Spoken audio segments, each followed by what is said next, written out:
सत्संग में आने से जन्मों जन्मों के पाप कट जाते हैं।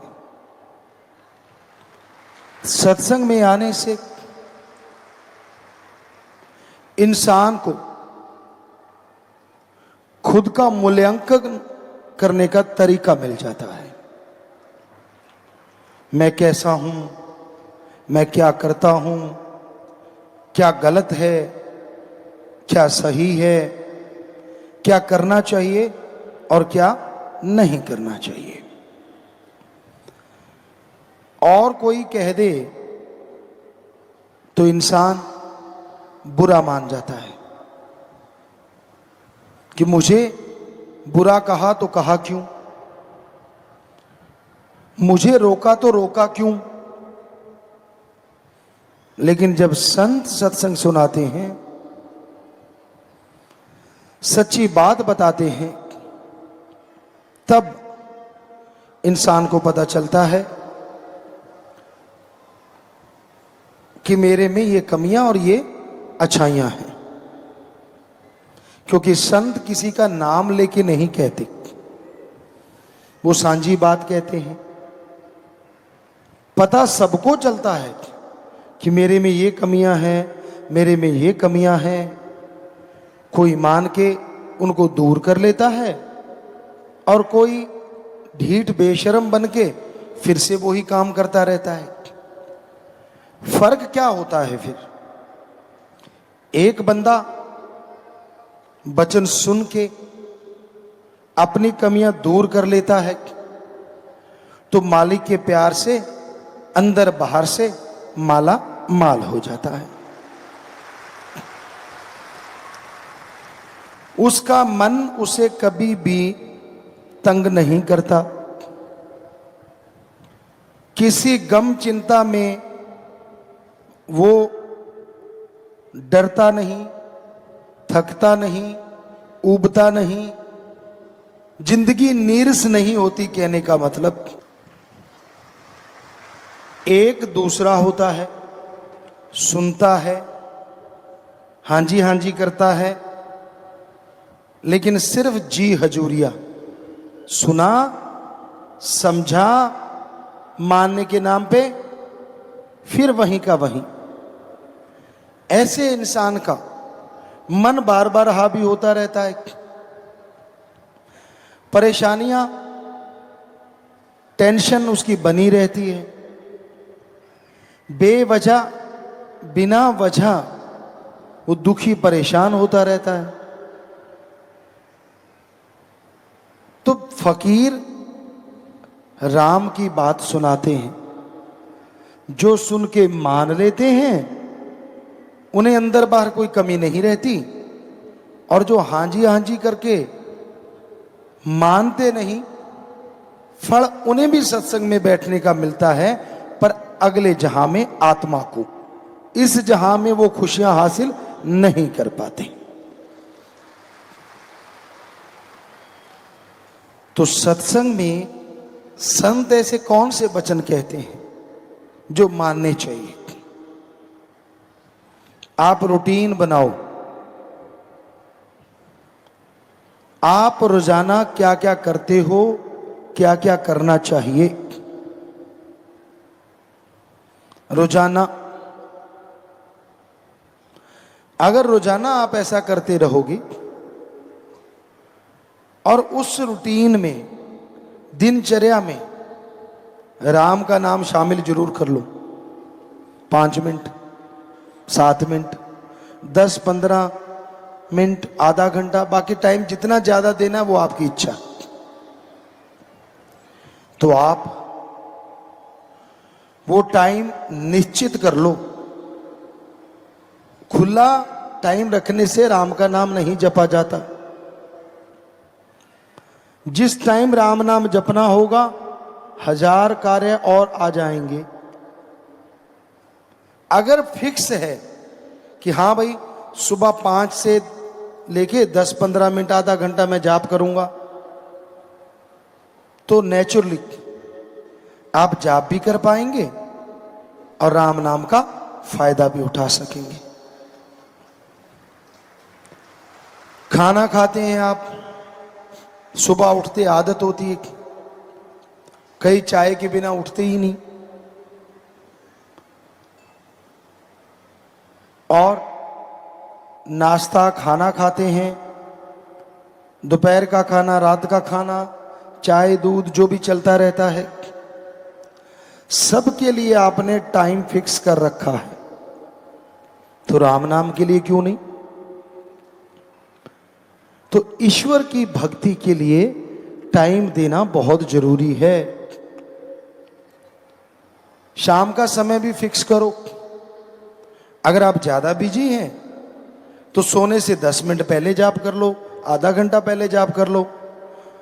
और अगर आप खाली हैं, ठीक है, तो टाइम एक फिक्स कर लो कि भी हाँ 8 बजे, 9 बजे, 10 बजे, जो भी आपको ठीक लगता। तो टाइम फिक्स करने से आदत बन जाएगी राम नाम की, क्योंकि अल्लाह वाहिगुरु राम का नाम जपना ही मुश्किल है, बाकी हर चीज की आदत बन जाती। आप बैठे बैठे चुगली करते हैं, निंदा करते हैं, दूसरों की बुराइयां गाते हैं, उसके लिए कभी ट्रेनिंग ली है? जी नहीं, क्योंकि ये काल की नगरी है और काल का साजो सामान लेने के लिए ट्रेनिंग की जरूरत नहीं है। गुस्सा, क्या कोई ऐसा स्कूल है यहां यह सिखाया जाता हो कि गालियां कैसे देनी है, थप्पड़ कैसे मारना है? नहीं है ना, पर आप सब ट्रेंड है। जिसको ना छेड़ो तो ही अच्छा। इसी बात पे एक बात याद आ गई। एक आदमी बिच्छू बेच रहा था, लोग बिच्छू खरीद रहे थे। उसने कहा सबके 5 रुपए। बड़ा बिच्छू था, छोटा था, ऐसे था। तो किसी ने कहा यार तेरी अजीब दुकानदारी, तू छोटे का भी वही रेट, थोड़ा सा बड़ा है उसका भी वही रेट, चक्कर क्या है? पता है क्या कहा उसने? हाथ लगा के देखो, डंक एक जैसा मारते। तो आज किसी को छेड़ के देख लो। गर्मी का मौका है, वैसे तो ना ही छेड़ो तो अच्छे रहोगे। ये तो सर्दी में उबलते रहते हैं, गर्मी में तो उबले ही पड़े हैं, क्योंकि वैसे टेम्परेचर हाई होता है। किसी को छेड़ लो, यूं लगता है जैसे नंगी तारों के हाथ लगा दिया हो। तो इसके लिए कोई स्कूल नहीं, कोई कॉलेज नहीं, सब ट्रेंड है। अब फिर है मोह ममता। अब बच्चा होने वाला है, मां को कोई ट्रेनिंग थोड़ी ना देता है कि बच्चे से मोह कैसे आएगा। ये नेचुरल है। बच्चा गर्भ में आया, पेट में आया, तो मां की तारें जुड़ती चली जाती हैं, एहसास होने लगता है अंदर से, भावनाएं पैदा हो जाती हैं। और जैसे बच्चा बाहर आता है तो मोह ममता पूरी तरह से छा जाती है। फिर बाप दादा परदादा सब। तो क्या ट्रेनिंग स्कूल है कोई मोह ममता का? नहीं है। लोभ लालच, इसके ट्रेनिंग स्कूल हैं कहीं कहीं कि लोगों की जेब कैसे काटनी है पता भी ना चले। बिजनेस के तरीके सिखाए जाते हैं, लेकिन लोभ लालच का कोई स्कूल नहीं है। ये अपने आप पैदा होता है, और जब ये पैदा हो जाता है तो बेटा बाप को मार सकता है, भाई भाई को मार सकता है, क्योंकि लोभ लालच के कारण आपने सुना होगा जगह जगह कत्लो गारत मच जाती है। एक ही खून होता है, सके भाई होते हैं 2, सकी बहनें होती हैं, लेकिन उनमें दरार आती है ज्यादातर लोभ लालच के कारण। एक का काम अच्छा हो गया, एक बेचारी थोड़ी सी गरीब रहेगी, तो वो उसे बात ही नहीं करती। बात करेगी तो यूं जैसे नौकर हो। हमने ऐसा सुना नहीं, देखा भी है। आप में से कोई ना कोई बैठा होगा यहां, बुरा ना मानना। उसको लगता है मेरा स्टैंडर्ड अप है, जितना मैं हूं वैसा कोई भी नहीं। वो अपनी बहनों को, अपने भाइयों को बिल्कुल नौकरों की तरह समझ। तो ये बिल्कुल गलत है। ये है लोभ, लालच और अहंकार। अहंकार का भी कोई स्कूल नहीं। बिना वजह अहंकार करते रहेंगे। कोई थोड़ा सा काम अच्छा कर लिया, यूं मैं ये कर दूं, मैं वो कर दूं, और कई बार थूक के चाटना पड़ता है। वो काम होते नहीं, बाकी सारे हंसते हैं, क्यों भाई कर लिया। ये बड़बोले ना बनो तो ठीक नहीं। ज्यादा बड़बोला बनते हो, ज्यादा अहंकार दिखाते हो तो दुखी होना पड़ता है। ईगो और अणख गैरत दो अलग चीजें हैं। गैरत होती है बंदा एक बार पर्ण कर ले, जान जाए तो जाए, पर वो पर्ण ना कभी जाए। ये है हमारी संस्कृति, ये है हमारी संस्कृति। पीर फकीर के सामने अगर पर्ण कर ले तो फिर तो बदलने का कोई मतलब ही नहीं है कि हां मैं ये कर्म नहीं करूंगा, तो नहीं करेगा, बस भूल जाओ कि वो कर्म है भी। जो ऐसा करते हैं वही इस जहान में, अगले जहान में रूहानियत की बहुत ऊंची पदवी को हासिल करते हैं। यानी यहां तमाम खुशियां मिलती हैं, बेगम रहते हैं, खुश रहते हैं, और अगले जहान में भी माला माल रहते हैं। अहंकार को मार है।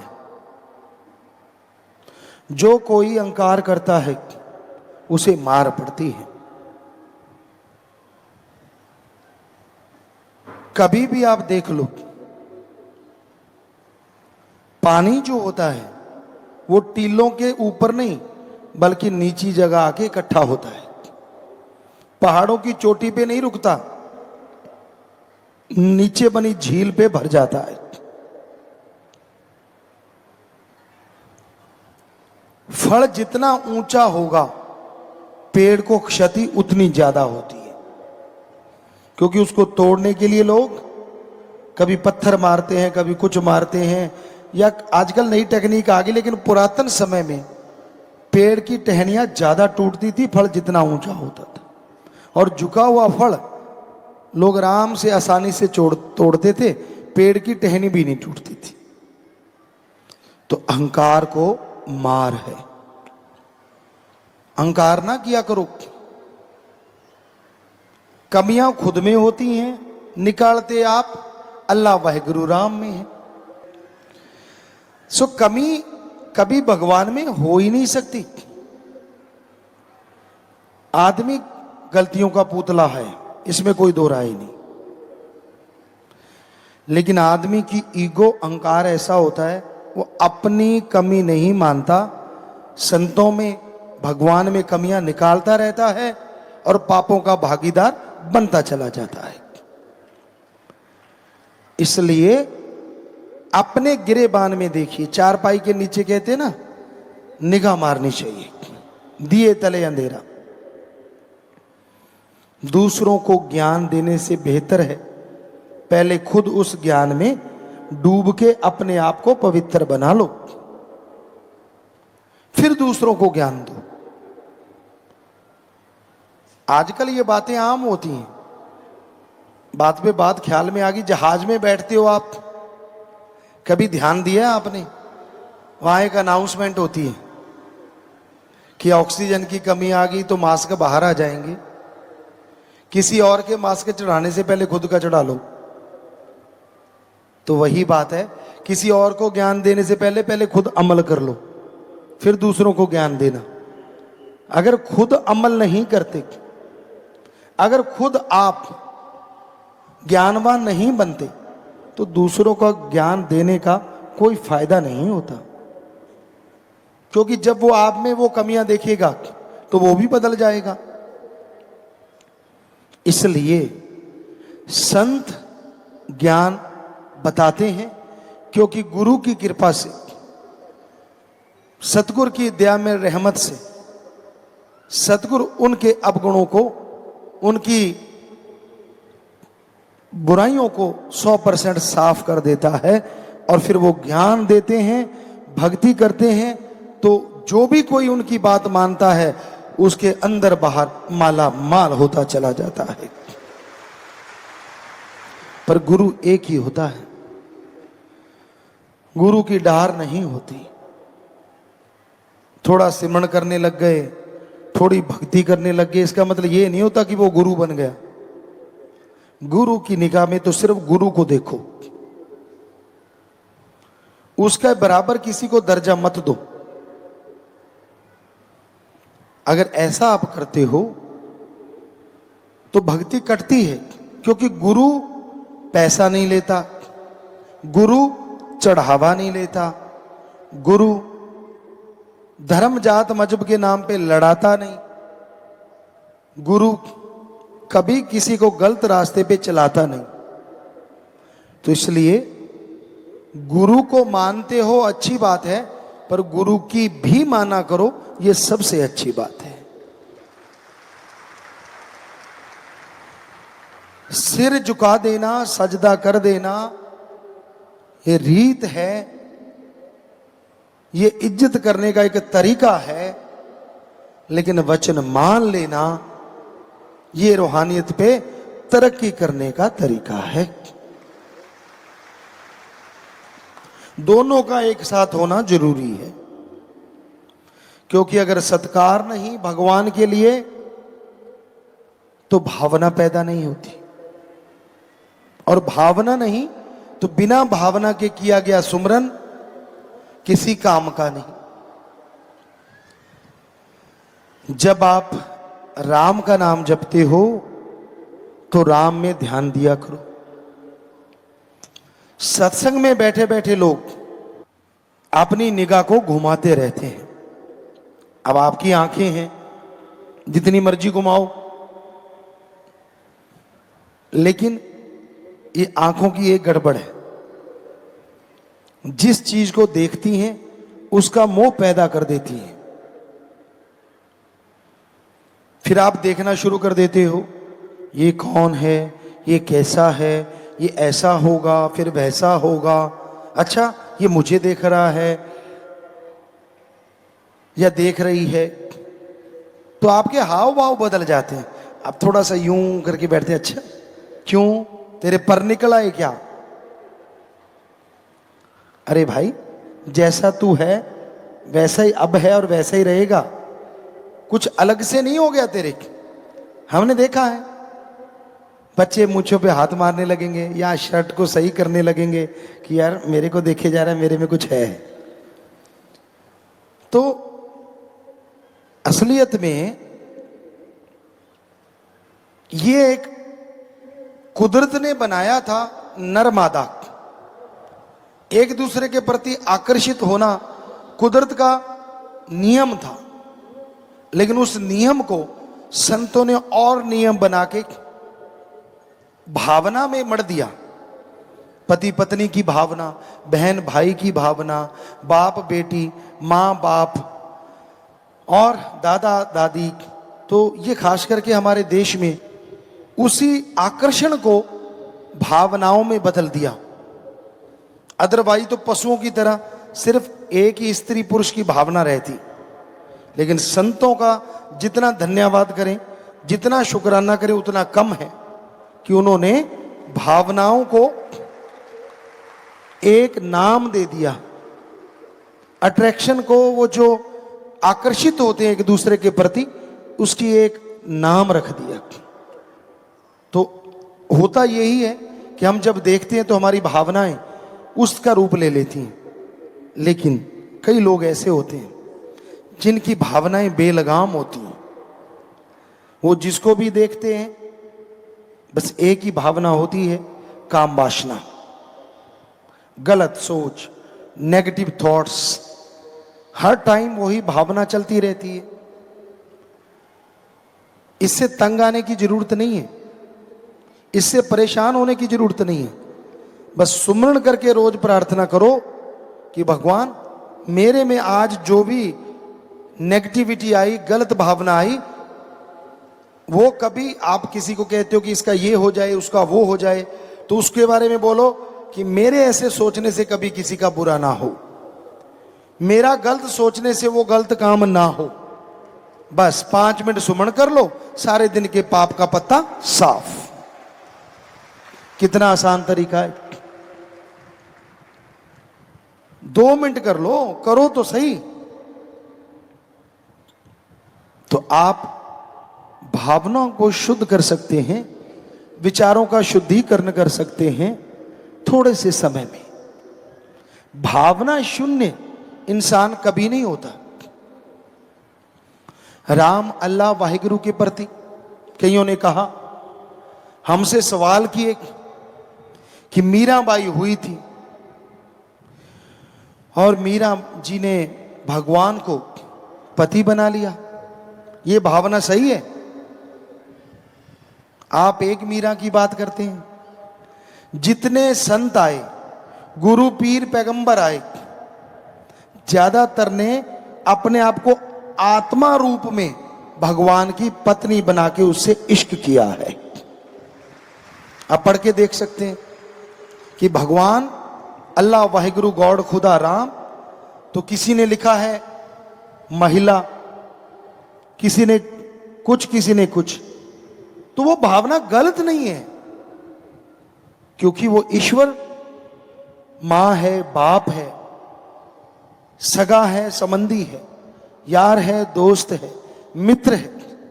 और कोई कोई होता है जो उसे अपना पति भी बनाता है, जैसे मीरा जी। तो मीरा का नाम तो आज हम भी ले रहे हैं। बताइए, उसने अगर भगवान को उस रूप में देखा और भक्ति सारी उसी रूप में की, ये गंदे लोगों की गंदगी होती है जो उन्हें गलत सोच देती है, लेकिन उसका नाम कितना अमर हो गया, आज भी उसका नाम सत्कार से लिया जाता है। तो शुद्ध भावना जो होती है वो एक अलग ही तरह की होती है। नहीं तो लोग भावनाओं के चक्रव्यूह में उलझे रहते हैं, पता ही नहीं चलता कब कौन सी भावना इंसान को बहा के ले जाती है, इंसान को गुमराह कर देती है। तो भावनाएं शुद्ध रहें, इसके लिए सुमरन जरूरी है। जन्मों जन्मों की भावनाएं होती हैं। किसी और शरीर में हो सकता है, किसी मनुष्य शरीर में भी काल महाकाल की भक्ति करी, ये सोच के कि भगवान की भक्ति है, तो उसको जन्म मनुष्य का जल्दी मिल जाता है और फिर भगवान जी से प्यार उनका अडोल हो जाता है। भगवान का प्यार किसी को गुमराह नहीं करता, भगवान का प्यार किसी को धोखा नहीं देता, भगवान का प्यार कभी किसी को दुखी नहीं करता। अरे भगवान का प्यार तो सांप को हार में बदल देता है और जहर को अमृत में बदल देता है। पर कोई उससे प्यार करे तो ना, पैसे से प्यार, जमीन जायदाद से प्यार, पता नहीं किन किन चीजों से लोग प्यार में उलझे रहते हैं। हम नहीं कहते कि इनसे प्यार ना करो, करो, लेकिन एक हद से ना गुजर जाओ। अगर आप हद से गुजर जाते हैं तो आप दुखी रहते हैं। जो कहा जाता है कि बहुत ज्यादा बोलना अच्छा नहीं है, हद से ज्यादा, और हद से ज्यादा अच्छी नहीं है चुप। हद से ज्यादा अच्छी नहीं बरसात, और हद से ज्यादा अच्छी नहीं है धूप। आप धूप में बैठ जाओ, पकौड़ा तलते हैं ऐसे तल देगी। ज्यादा बरसात में बैठ जाओ, चमड़ी छिल जाएगी। सो एक हद होती है, इंसानियत की हद है। क्या अगर वो सारी जिंदगी में अच्छे नेक काम भले करता है तो लोग सारी उम्र याद रखते हैं, और हद से जरा सा इधर होके अगर कोई बुरा काम कर डालता है तो लोग कभी उसका नाम लेना नहीं चाहते। इसका उदाहरण है इतिहास में कैकेयी, श्री राम जी भगवान स्वरूप होते हुए भी अपनी मां कौशल्या के बाद में पहले कैकेयी के पांव के हाथ लगाते थे और इंसानियत की रेखा से जरा सा इधर हुई, मोह ममता में पड़ गई, राम जी को उसी को वनवास दिला दिया। आज हमें नहीं लगता यहां जितनी लड़कियां बैठी हैं किसी का नाम कैकेयी होगा या मंथरा होगा, नहीं है। क्यों? क्योंकि कोई नाम लेना पसंद नहीं करते जब लोग इंसानियत से गिर जाते हैं। और कौशल्या पता नहीं कितनों के नाम होंगे। सो कहने का मतलब सच्चाई यही है, वास्तविकता यही है कि इंसानियत पे रहो। इंसानियत से हट गए तो आप दुखी होते रहोगे, परेशान होते रहोगे। दिल में भावना रखो दूसरों को खुश करने की, लेकिन उस खुश करने के लिए अगर मर्यादा भंग होती है, अगर इंसानियत से हैवानियत या शैतानियत में आप जा रहे हैं, तो कभी भी किसी को खुश करने की जरूरत नहीं है। अच्छे कर्मों से खुश करो, मर्यादा में रह के खुश करो, यह है इंसानियत। ईश्वर ने अगर आपको ओहदा बख्श दिया, आप बड़े ऑफिसर हैं, कोई राज पहुंच है, भगवान के भगत हैं, तो आपका फर्ज है रोते हुए के आंसू पहुंचना और उसके दुख दर्द को दूर करना। तो भगवान से आपका प्यार और बढ़ता जाएगा और खुशियों से माला माल होते जाएंगे।